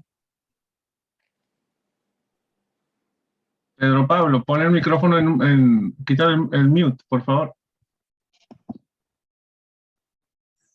Muy bien, okay. ¿Me escuchan? Perfecto, bienvenido Pedro Pablo. 2 minutitos. Bien, quiero agradecer naturalmente a nombre de la Fundación Iberoamericana, Democracia y Derechos Humanos, doctora Enrique Tejera París, la invitación y en nombre personal también. Y naturalmente sumarme a los reconocimientos a la extraordinaria exposición de nuestro admirado Enrique Aristigueta Granco, de Nelson Oxford, nuestro amigo y compañero, y al mismo tiempo de Naudi, que es un extraordinario proponente, todos coincidiendo en el tema del futuro. Yo solo quiero decir que nuestra fundación está encaminada a trabajar el tema de confrontar la necesidad de establecer una democracia efectiva, de defender los derechos humanos y naturalmente de enfrentar al comunismo, al totalitarismo y al militarismo, que son tres cánceres que han devorado los sueños y esperanzas de la población en América Latina. Y en eso comparto la tesis esbozada por Enrique de manera absoluta. Aquí no hay oportunidad para medias tintas. Y yo solo quisiera una reflexión, Nelson, y una reflexión, Enrique y Naudi, sobre la década perdida de los 80 y sobre el papel brillante y luminoso del petróleo en los momentos de alza de precio y lamentable cuando sus caídas abruptas desequilibran los presupuestos en países con tantas situaciones insatisfechas, en particular en temas tan vitales como educación, salud e infraestructura. Muchísimas gracias y felicitaciones, Paciano, por esta extraordinaria convocatoria. Muchas gracias.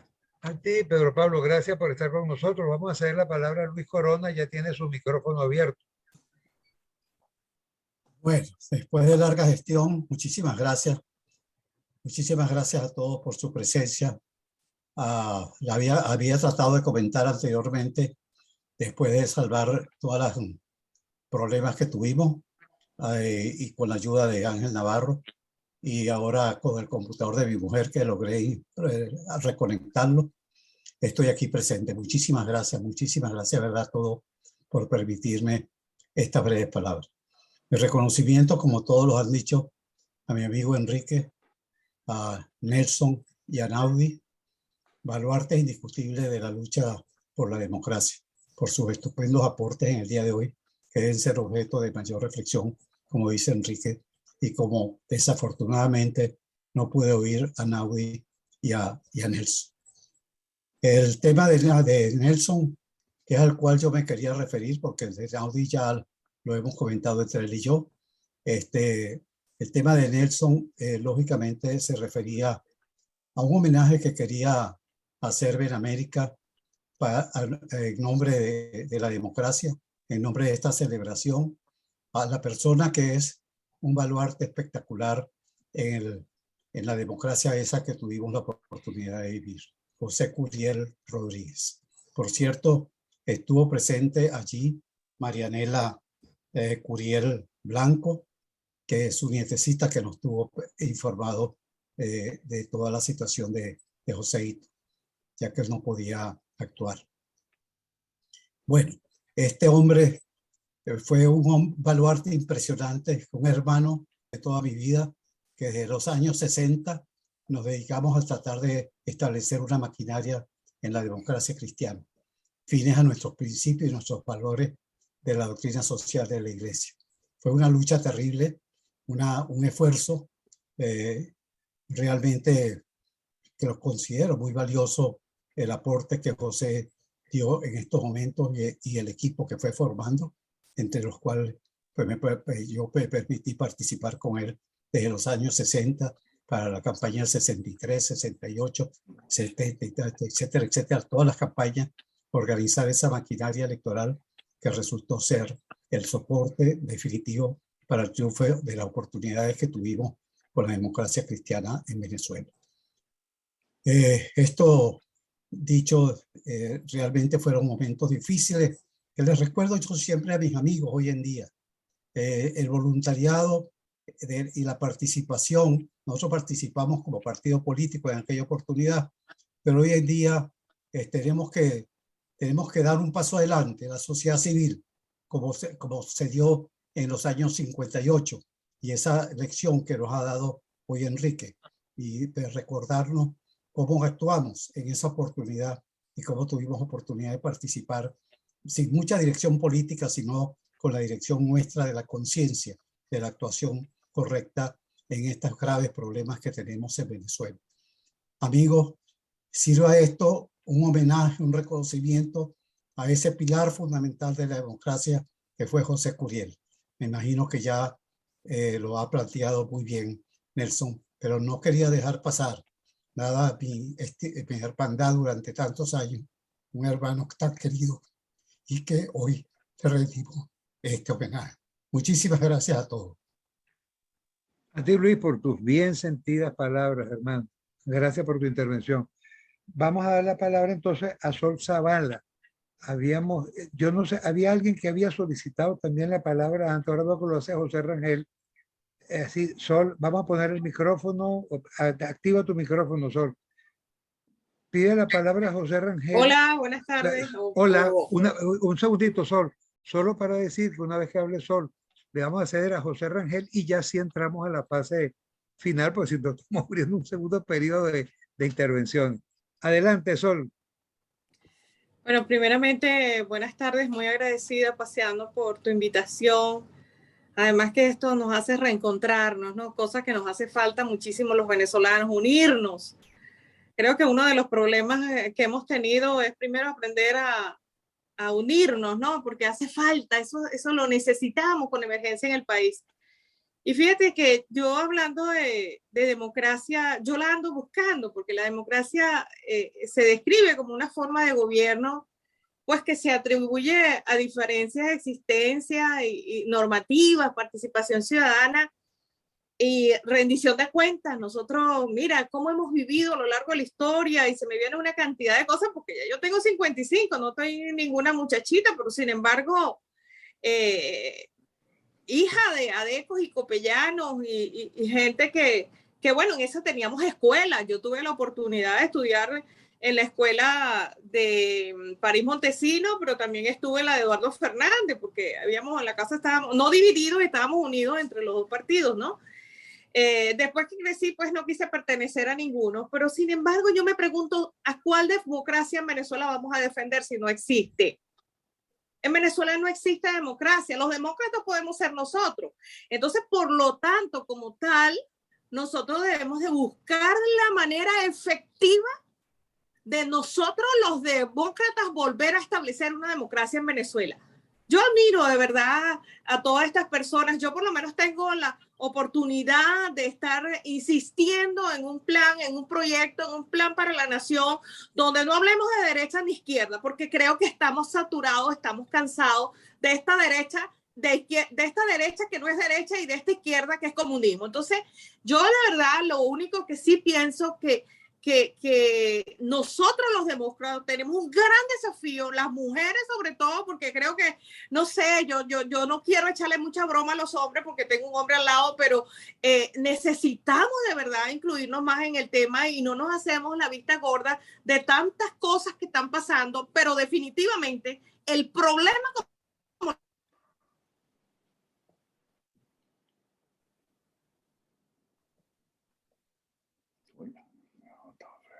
¿Qué estará pasando? Sol, dejamos de escucharte. Yo, la verdad es que nunca había estado en una actividad que tuviera tanta dificultad con el sonido como esta. Y gracias a que Ángel Navarro logró matar a los saboteadores. ¿Estás todavía por ahí? Adelante, adelante, José. Espérate un segundito, Ángel, deja de los nervios. Vamos a ver si parece que desapareció. Ok, adelante, José Rangel Barón. Perdón, déjame anunciar que el magistrado al Tribunal Supremo de Justicia, Rafael Antonio Ortega, me dice que no ha levantado la mano porque no la puede levantar, que estaba intentando hacerlo, nos manda a decir por el chat. Entonces, después de Rangel Barón, le cederemos la palabra a él. Adelante, Rangel.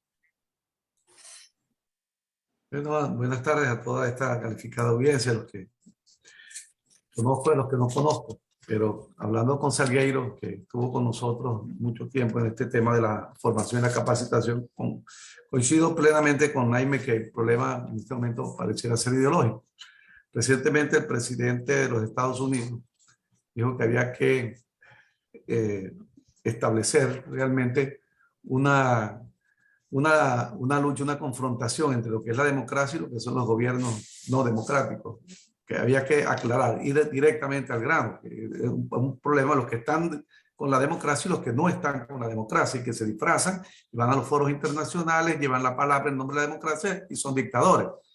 Pero también hay que hacer una revisión institucional dentro de las mismas organizaciones democráticas, entre comillas. Muchos de los partidos del status quo no son democráticos, no hacen elecciones, porque como bien lo dijeron, ¿verdad? Los partidos deben ser la expresión, la dirigencia es la expresión de las bases de los partidos. Entonces yo creo que por ahí hay que comenzar en este tema de la restauración de la democracia. Y decía desde el principio, pues nadie ama lo que no conoce y nadie defiende lo que no ama. Si no conocemos la democracia, por allí creo la importancia precisamente de este trabajo que está haciendo Nelson Oxford, cuya intervención también subrayo totalmente, igual que la del doctor Aristigueta, porque creo que por ahí tenemos que comenzar. Lo importante de este foro, creo yo, debe ser qué vamos a hacer ahora, qué vamos a hacer después. Cuando esto termine, esto tendrá que terminar. Estamos preparados para la repatriación y en qué condiciones. Pero sí creo que la Escuela de Formación del Nuevo Liderazgo que está auspiciando Coalición por Venezuela, liderada por Nelson, creo que, y Paciano, creo que es importante que se le dé mucha fuerza, y en eso la Fundación Enrique Tejera París, Fundación Democracia y Derechos Humanos, está dispuesta a hacerlo. Hablaba ahorita y no pudo accesar el Lalo Troconi, Jesús Lalo Troconi, todos lo conocemos. Estuvo muy cerca del doctor Barrios muchos años de la Fundación Gonzalo Barrios en estos temas de formación, y está en España dirigiendo también una fundación en la Universidad Carlos III. Está dispuesto a participar, y así muchas otras instituciones. Nosotros de acá, modestamente, con Pedro Pablo, que es el vicepresidente de la fundación, Marco Tulio Brunicelli, que es el presidente de la fundación, en este momento pues con problemitas de salud, por eso no ha accesado, pero muchas otras personas, el embajador Gerson Rebanal, Juan G. Salazar, bueno, estamos muy dispuestos a colaborar en este tema, así que muchas gracias, pero creo que la parte de la formación y la capacitación es fundamental. Sin educación no hay posibilidad de progreso. Gracias, José Rangel Barón. Vamos entonces a ceder la palabra al magistrado Rafael Antonio Ortega. ¿Lo ves por allí, Ángel? Rafael Ortega.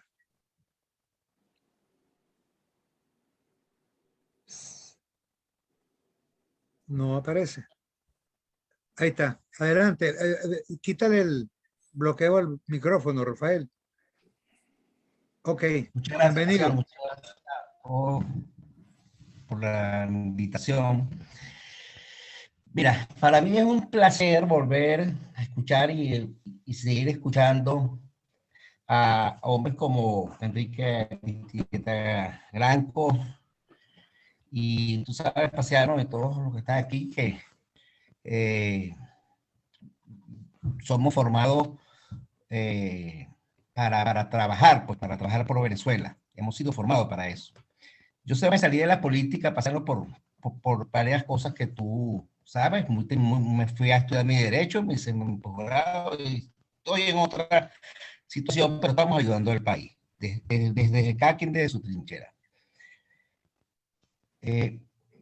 José Curiel para mí fue y es mi padrino. Vivíamos 2 casas arriba, igual que mi papá Antonio Ortega Ordóñez, murieron en su misma casa. Nunca nadie tendrá que hablar de ellos mal, así como tampoco van a hablar mal de muchos de los que están aquí. Pero la situación que yo quiero plantear es la siguiente, ¿no? Yo oí de la voz de Rafael Caldera en Tinajero, cuando le llevé la tarjeta de matrimonio, nos pusimos a hablar sobre el tema que estamos tocando hoy. También lo hice con Luis Herrera. También lo hablé con conocí a Wolfgang Larrazábal y todo. Ahora mi preocupación, más que una pregunta. Nosotros teníamos un centro de formación donde iban adecos, copellanos, comunistas, nos dábamos la mano, éramos amigos. El día de las elecciones, por supuesto, éramos por otra parte, pero de ahí en adelante éramos amigos. ¿Qué está pasando? ¿Por qué? O sea, ¿cómo podemos hacer, Paciano, para hacer un foro como este, donde estén todas estas personas que están aquí, que son serias, y además se le inviten a los cabezas de partido, que están ahorita en los partidos, porque es más fácil, me ha sido más fácil hablar con Caldera que con cualquiera de los políticos de ahorita. Me es más fácil hablar contigo que cualquiera de los políticos de ahora. No sé si es que ahora con esta situación de los medios, de los chats, de Twitter, son políticos de chat, son políticos de Instagram, pero no está funcionando esa parte. Ellos pueden saber la historia, pero no parece que hay muchos de ellos que no están en sintonía con lo que se está diciendo aquí. Y es importantísimo que la generación de relevo, la que va a venir ahora, ojalá sea pronto, sepa el pasado, porque bien decía Rafael Caldera, Paciano, sé joven cuando se mira el pasado sin nostalgia y el futuro sin temor, ¿verdad? Entonces yo veo el futuro sin temor, pero el presente lo veo muy oscuro, porque no veo sino puras críticas y puras críticas entre la oposición, entre ellos mismos, se cortan la cabeza uno con el otro. Una cosa que no pasaba, Adeco era Adeco hasta que se moría, Copellano era Copellano hasta que se moría. Ahora vemos que un día estás en un partido, el otro día estás en otro partido, no tienes doctrina, no tienes principio, no tienes formación política, porque si no, no te fuerzas de tu partido. Te retiras como el sello Villa, se acabó. Hace muchos años, ya, hace mucho. Pero yo quisiera ver la posibilidad, así como lo dijo el señor Abel Naime, de ver cómo se concentran a esos muchachos, bueno, son más o menos de mi edad o unos mayores, para que lleguemos a un acuerdo, un pacto, no sé si de punto fijo, o un pacto de España, o el pacto de que el nombre que ellos nos quieran poner, pero todos no pueden ser presidentes. Todos no pueden ser presidentes. Entonces, todos tienen una parcela de poder y yo no voy a hablar, no quiero decir lo que yo pienso de eso, porque sería podría ser una difamación. Pero yo estoy muy consciente de que si nosotros nos unimos, y Paciano, tú que eres una persona que ha aprendido tanto de ti y he aprendido tanto de... Sí, yo pienso que se puede hacer esa reunión, una reunión con todos ellos y hacer un pacto, el pacto del Instagram, pues, el pacto del Instagram. Pero hay que hacerlo, porque no sabemos para dónde vamos a un barco perdido. Gracias. Gracias, Armando. Veo que Sergio Sáez levanta la mano, Iván, Abdel, pero el asunto está en que ya hemos pasado las 2 horas y deberíamos entrar a la fase de final. No sé cómo hacemos, si nos vamos 1 minuto por cabeza y entramos al final. Ok, 1 minuto por cabeza. Iván Ramos Barnola, Abdel, Sergio, y ya rematamos con Nelson, Naudi y Aristigueta, que le vamos a pedir que hable una vez más para responderle la pregunta de Edgar Amado sobre la juventud. Vale, entonces adelante, Iván, 1 minuto y voy a ser rígido. Ok, sí, solamente para apoyar la disposición anterior del magistrado Ortega. Yo he venido en Benamérica solicitando una especie de cima de los actuales dirigentes políticos. También creo que no hay democracia sin partido político. Eso de la generación de nuevos políticos para que simplemente desarrollen la democracia, no. Yo creo que tenemos que partir sobre la estructura existente. Ahora, necesitamos reunir a un con el perdón de los que no les gusta, un Henry Ramos, un Enrique Capriles, un Leopoldo López, una María Corina. Yo quisiera ver cómo logramos que nos pongamos de acuerdo y hagamos un pacto, un nuevo pacto, tal como lo está pidiendo el magistrado Ortega. Ratifico entonces la necesidad de un evento como este y un llamado a la dirigencia política actual de que nos conformemos en un futuro para el país. Gracias, Paciano. A ti, Iván, agradecido. Abdel Naime, micrófono. Perfecto. Sí, bueno, primero enviarle un gran abrazo al que yo le digo siempre mi querido amigo Guía Morales. Uy. Como dijo recientemente el presidente Pastrana en una entrevista en España, donde regañó a Leopoldo López y le dijo que la misma posición había tenido con Duque: con criminales no se negocia. Porque si no entendemos que es un régimen criminal en todos los aspectos, tanto internos como internacionales, entonces no vamos a entender las complicidades y bandidaje y saqueo generalizado del país durante 23 años de dos cúpulas que terminan siendo parte del mismo régimen. Con criminales no se negocian, y concluyo diciendo, para mí es tan enemigo ese régimen comunista criminal, en lo político, en lo ideológico, en las calles, es tan enemigo como los cómplices que enfrían para...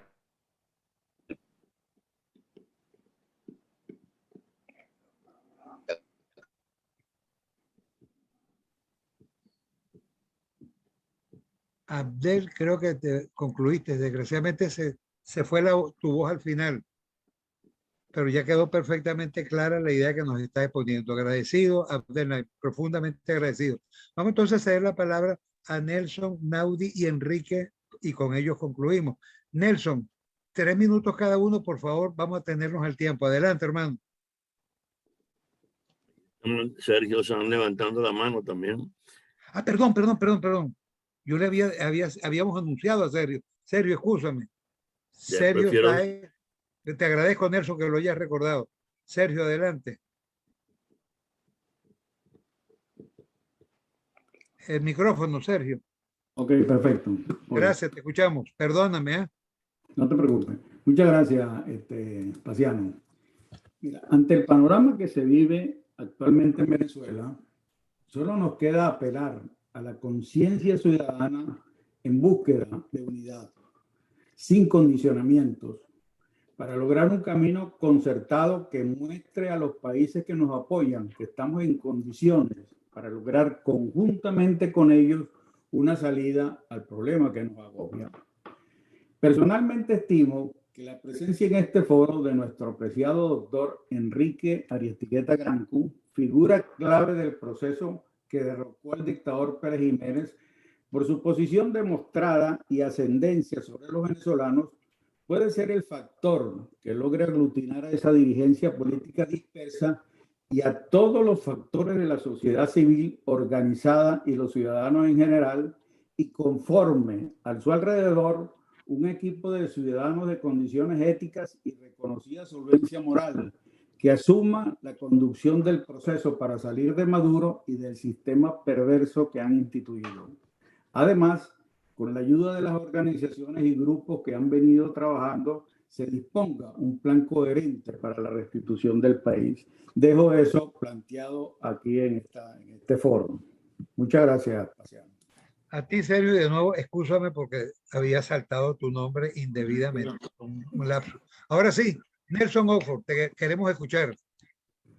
Yo quiero reivindicar de esta reunión 3 cosas. La primera, tanto en la intervención de Enrique como en la intervención de Naudi, como en las reflexiones que puse, se destaca la necesidad de la unidad. Y la unidad funcionó para el 23 de enero. La unidad funcionó para el pacto de punto fijo. La unidad funcionó para darle vida a 40 años de progreso, de bienestar, de libertad. Tenemos que volver a buscar la unidad. Creo que es la meta más importante. Pero además tenemos que reivindicar el término consenso. Tenemos que concertarnos. En las divergencias se puede concertar. Vamos a ponernos de acuerdo en las cosas que nos unen y después discutimos las que nos desunen para buscar el consenso. Por eso la iniciativa del instituto busca esto. Vamos a reunirnos, vamos a estudiar, vamos a prepararnos. José, ¿qué hacía José? ¿Cuál era el secreto de José Curiel? Unir. Era un gran, voy a utilizar una palabra que no sé si está en el diccionario, era un unidor, un unificador de cosas a todos los niveles, en los barrios, en las universidades, pero había una unidad de criterio, de organización, y por eso se hicieron los triunfos y los logros que conseguimos. Las diferencias entre Betancur, Caldera y Villalba no pudieron ser más ostensibles. Enrique hace memoria de los comunistas de la época. Yo le respeto también a un hombre como los hermanos Machado. Eran gente decente, eran gente con la que se podía conversar, aunque no estuviéramos de acuerdo con ellos. Yo aspiro y pido y suplico que dediquemos todo nuestro esfuerzo a fortalecer los partidos. Sin partido no hay democracia, y esos partidos tienen una responsabilidad histórica de conducir el proceso. Los procesos no se conducen solos, eso no es verdad. Y el liderazgo tiene que frotará solo.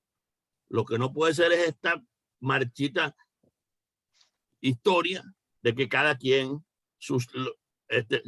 deje prevalecer su ego por encima de las necesidades de la democracia, de la patria y de las cosas. Nosotros ofrecemos desde Benamérica el instituto. Ahí está el Instituto José Curiel. Vamos a darle fuerza. Vamos a ver, Abdel, tu contribución a este tipo de cosas. Vamos a ver, José, a través del instituto, cómo contribuimos, cómo reforzamos, cómo hacemos para hacer de la unidad y el consenso la bandera de la lucha por la reconquista, por la democracia. Y le agradezco a todos su presencia y a ti, Paciano, tu paciencia. Y te salió un verso sin esfuerzo. Gracias, Nelson. Estupenda tu intervención final. Cedamos entonces ahora a Naudi Suárez. Tiene el micrófono abierto, Naudi. Te estamos escuchando. Bienvenido, bienvenidas tus palabras. Gracias de nuevo, Paciano. Tres pequeñas apuntaciones. Una primera, insisto en que hay que ponerse en plan de discriminar entre grandes y medianos problemas en la perspectiva de una restauración de la democracia. Pues. Y yo he decidido meterle el diente, por decir así, a los problemas que considero más grandes y reflexionar sobre ellos y hacer compartir esa reflexión, ¿no? En segundo lugar, quisiera mencionar rápidamente, a propósito de José Curiel, una experiencia personal que tuvo que ver con una iniciativa que justamente tal vez la mezquindad política, el no ver las cosas, digamos, más allá de la nariz, ¿no? Hizo que, no obtuviera el éxito que se pensaba. Me refiero a la conquista del sur. Yo tuve la oportunidad en una ocasión de ser invitado cuando estaba este programa, se había lanzado al aire este programa. Tuve la oportunidad de ser invitado a conocer San Simón del Cocuy, que era un poblado, uno de los escasísimos pueblos nuevos fundados en Venezuela, un pueblo además curioso porque está en el triángulo geográfico que te hacen Venezuela, Brasil y Colombia. El avión en que íbamos para esa excursión de conocimiento, no pudo llegar por el mal tiempo, pero aterrizamos en San Juan de Manapiare y en donde tuvimos la ocasión de ver cómo se había instalado una emisora que transmitía en varias de las lenguas indígenas de los aborígenes de esa zona. Bueno, todo para decir que guardo ese recuerdo. Hoy el sur, ese recuerdo de esa iniciativa, hoy el sur de Venezuela, la Guayana, la Amazonia o Amazonía, es un sur depredado. ¿Y de qué manera? No quiero ni insistir en eso, pero lo que pudo ser, pues, un programa, digamos, con derroche de imaginación y su desgraciado final. Lo tercero que quiero decir es que hay está por salir un libro mío que se va a llamar Punto Fijo y otros puntos. Los acuerdos de 1958, los pactos. Todo esto para decir que hay estudios cómo efectivamente el 58 fue un año estelar con una característica fundamental y todo lo que han dicho el doctor Aristeguieta y Nelson Oxford contribuye a cimentar ese punto de vista. Es decir, un año fundamental porque fue un año de razón. Así como se dice que en la historia del pensamiento europeo, la edad de la razón, yo creo que Venezuela en el año 58 alcanzó la edad de la razón, refiriéndose a política. Es decir, en el sentido de que la racionalidad terminó por hacer su aparición y por dominar ese año y los años que siguen. Basta solo recordar, y con esto termino, que el año 58 fue el año de los pactos. Generalmente se habla del pacto de Punto Fijo, pero el pacto de Punto Fijo fue solo uno de 4 pactos. Fue un año de verdad de abundancia de pactos. El primer pacto que se firmó ya por marzo-abril del año 58 fue un acuerdo entre Fedecámaras y los sindicatos que habían sido abolidos por Pérez Jiménez y que estaban renaciendo, ¿no? Todavía no existía, va a existir después la CTB, pero digamos lo que van a hacer el preámbulo de la CTB. Ese fue el primer pacto, un pacto empresarial obrero, ¿no? Luego hubo un pacto entre los colegios profesionales. Todo, por cierto, como curiosidad, uno de los puntos de ese pacto de los colegios profesionales de abogados, ingenieros, profesores, etcétera, establecía que si se operaba un intento de golpe de Estado, ¿no? Los profesionales se negarían a ningún tipo de actividad, harían una huelga hasta que se superara esa situación. Luego está un pacto estudiantil que da lugar a que todavía el 21 de noviembre sea el Día de los Estudiantes, ¿no? Y el pacto de Punto Fijo, del que tanto se habla y es tan digno de hablar. Pero es que todavía más, es que hubo un programa mínimo común de gobierno entre los candidatos presidenciales, los 3 candidatos presidenciales, a saber, Rómulo Betancourt, el candidato ganador, Wolfgang Larrazábal, que llegó de segundo, y Rafael Caldera, que llegó de tercero, en donde establecían puntos de gobierno comunes, es decir, políticas comunes que desarrollaría cualquiera que ganara de los candidatos en los más diversos campos, que iban desde el campo agrario, pasando por el campo petrolero, siguiendo por el campo militar, incluso una política relativa a la inmigración. Total que eso hizo, y con esto termino, de 1958 un año estelar en la larga y bien movida historia política nacional.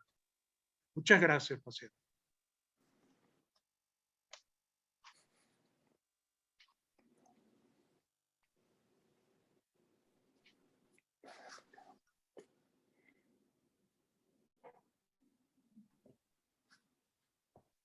Ok, ahora creo que sí. Vale.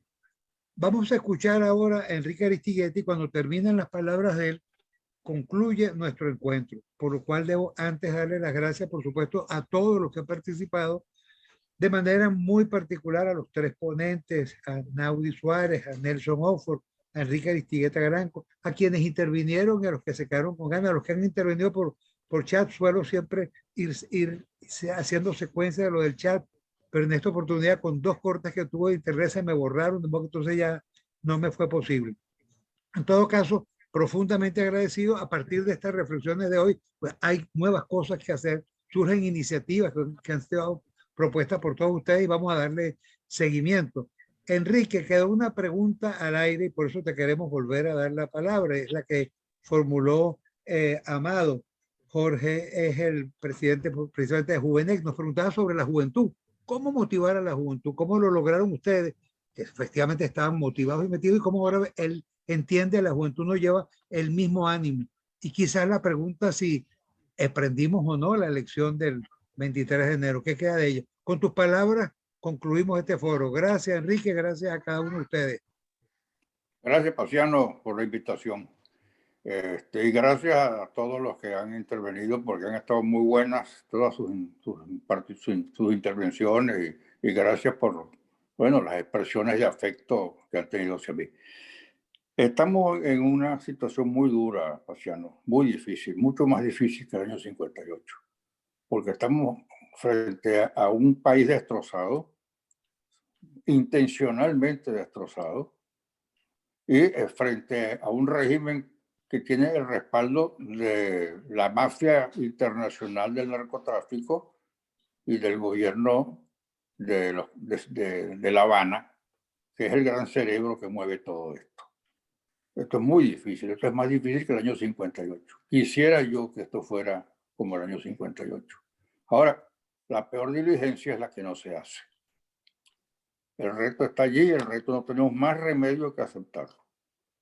El asunto no es el qué, sino el cómo. Bueno, vamos a ver si nosotros le encontramos la clave a ese cómo. Porque creo que aquí tenemos que ser militares y por lo menos coordinar la presencia de todas las personas que piensan como nosotros.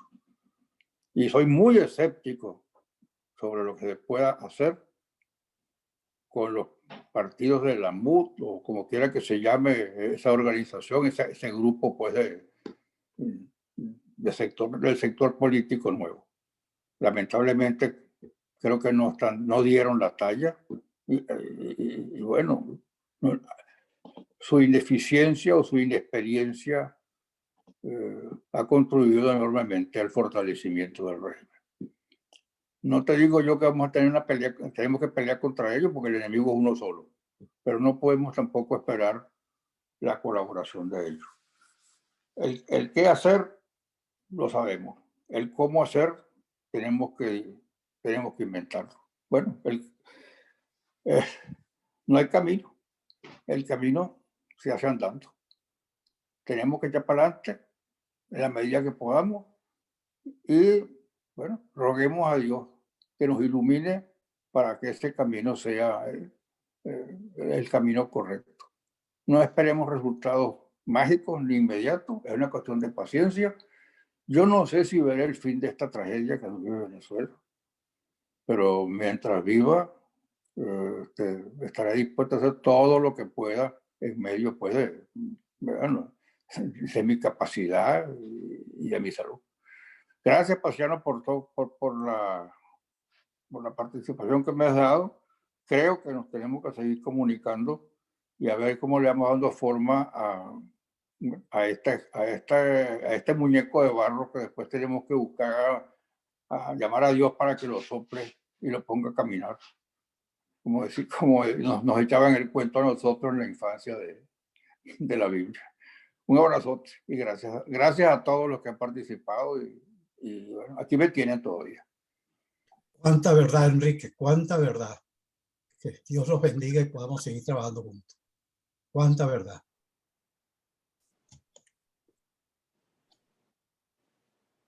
Cuánta verdad, decía.